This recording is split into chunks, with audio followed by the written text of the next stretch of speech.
Hello everyone, my name is Gloria and today I'm basically going to talk about pronouns. I'm going to explain the different types of pronouns, how they work, when to use them, etc. But before we get started, we need to know exactly what is a pronoun. So what are pronouns? A pronoun is a word that replaces a noun or anything functioning as one, such a noun phrase, a noun clause, or another pronoun. Therefore, they are considered anaphoric.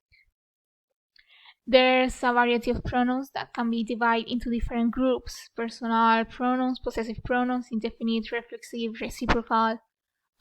Today I will try to talk at least for a bit about each group. So let's get started. Empty pronouns. I'm going to start with the empty pronouns, which are also known as dummy pronouns and are used to fill the place of a noun phrase that usually appears after them.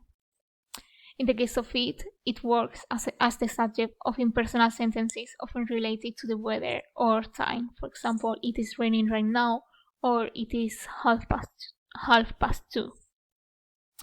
It fulfills the grammatical function of the subject, as English sentences must always have an explicit subject. However, it can only work as an anticipatory subject when it's followed by a subordinate clause or infinitive phrase, but never with a noun phrase. Besides it, the other empty pronoun we can find is there. There is a cataphoric pronoun, meaning it is followed by its referent.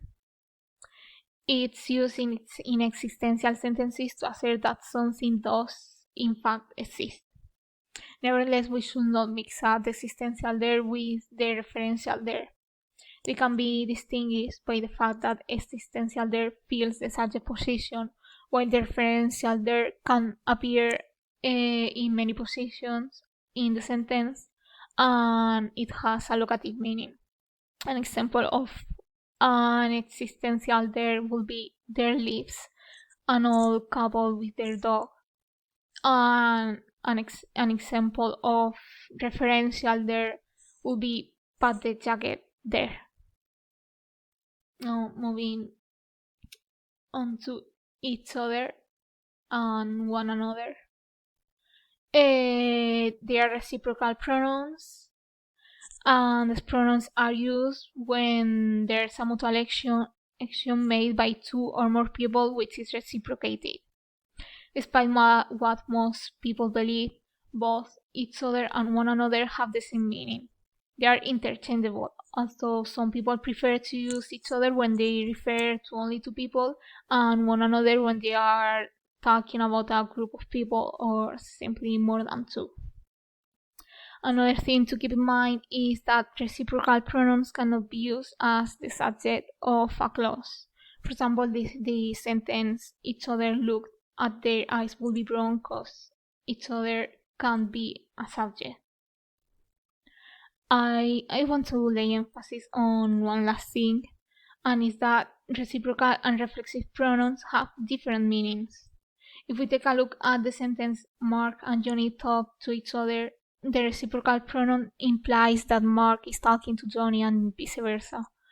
However, in the sentence Mark and Johnny talk to themselves, Mark is talking to himself and Johnny is also talking to himself, but not to Mark. The action is not reciprocated.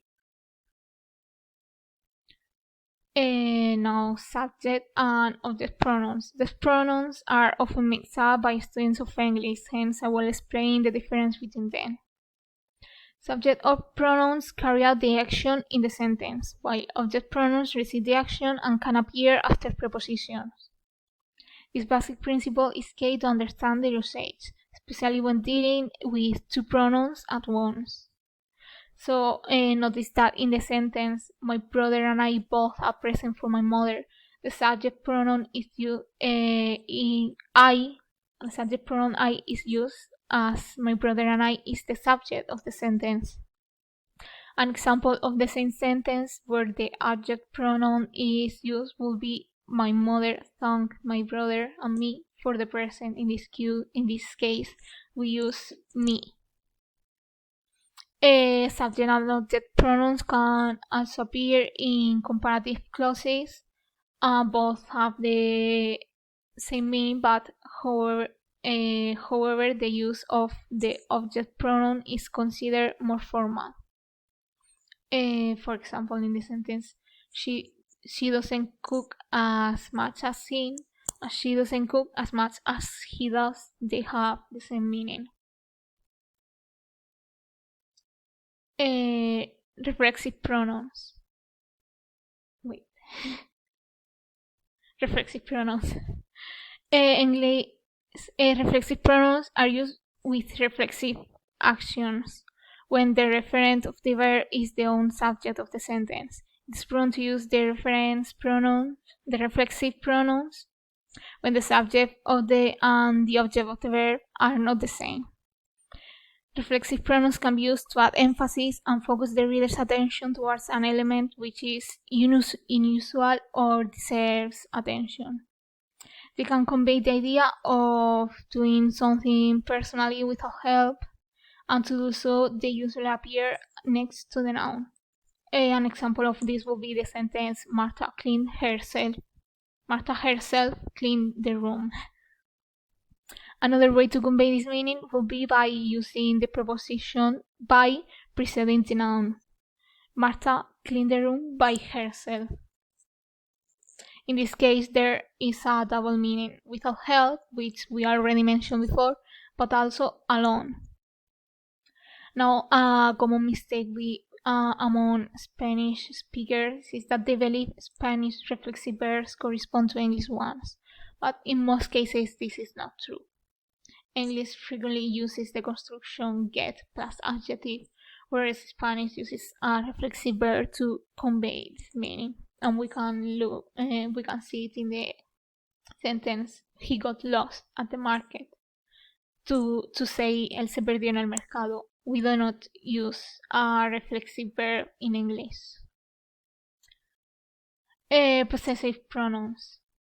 Possessive pronouns, as their name shows, express belonging or ownership. We should not mix up possessive pronouns with adjectives. Remember that adjectives function as determiners and are always followed by a noun. His book, their house, while pronouns replace a noun or a noun phrase and can stand alone. The book is his, the house is theirs. In English, possessive pronouns can be used in double genitive constructions formed by the preposition of and the possessive. For example, I met a friend of mine last week. Another way to indicate possession is by the use of the adjective own. In this case, it will be preceded by a possessive determiner, not a pronoun. We can also use the construction known plus of plus possessive plus own. For example, they bought the food of their own to the party. It's important to tell apart this expression and the expression on plus possessive plus on. Despite having a similar structure, their meaning is totally different. The meaning of the last sentences corresponds to the previously mentioned by plus reflexive pronoun alone. Now, indefinite pronouns that are most frequently used to refer to people or objects without specifying who or what they are, and they can be divided into two groups. Simple indefinites, any, some, others, one. All of them can stand on their own. When it comes to some and any, it's important to remember that some is used in affirmative sentences while any is used in negative and interrogative sentences. The only exception to this rule will be when some is used in requests or overall questions we already know the answer to. The difference between other and another lies in their meaning. Another refers to a person or a thing that can be the same or different, while other implies that the referent is different from the previously mentioned.